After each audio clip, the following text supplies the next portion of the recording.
The concept of the global city is central to contemporary discussions of globalization. First introduced by Saskia Sassen in 1991, the term refers to cities that act as strategic nodes in global economic networks.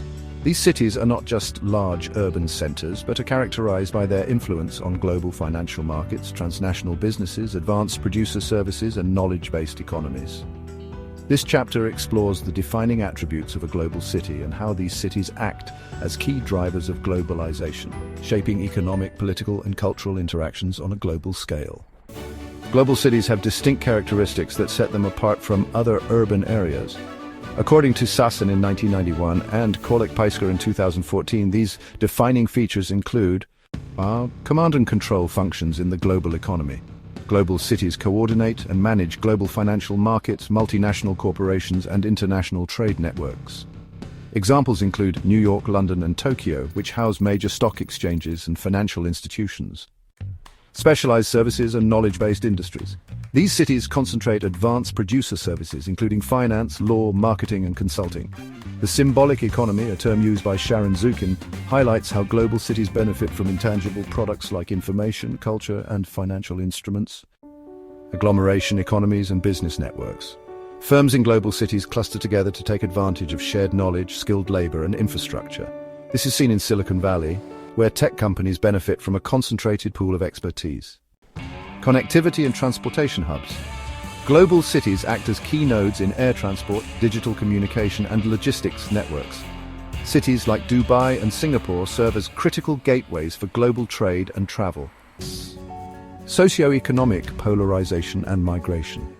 Global cities attract both highly skilled professionals and low-wage migrant workers, leading to income inequality and gentrification. The concept of the hourglass-shaped labor market describes how these cities concentrate both high-income and low-income jobs while squeezing out the middle class. Political and cultural power. These cities house global governance institutions such as the United Nations in New York and the European Union headquarters in Brussels. They also set cultural trends in film, music, and fashion, as seen in Hollywood, Paris, and Seoul. While these attributes make global cities dominant in world affairs, they also create urban inequalities, housing shortages, and environmental challenges. Global cities are not just passive participants in globalization, they actively shape and accelerate the process.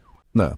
Economic hubs for global capitalism. Global cities serve as command centers that orchestrate international finance, trade, and corporate strategies, as noted by Sassen in 1991. Financial networks in London, Hong Kong, and Frankfurt influence global interest rates, stock markets, and investment trends.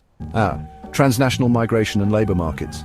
Migrant workers supply both high-tech sectors and low-wage service jobs, making global cities dependent on mobile labor. In cities like Dubai and Singapore, foreign labor comprises a significant portion of the workforce. Cultural and media influence. Global cities act as centers of cultural production, exporting films, fashion, and music worldwide. The rise of K-pop from Seoul, Bollywood from Mumbai, and Hollywood from Los Angeles demonstrates how urban centers influence global popular culture. Innovation and knowledge production. Research institutions in global cities contribute to scientific advancements and digital transformation. Silicon Valley and Shenzhen lead in tech development, while Boston and London drive medical research. Transnational governance and policy influence. Global cities serve as key sites for international diplomacy and policy making. They host global summits, UN meetings, and climate negotiations, influencing governance beyond national borders.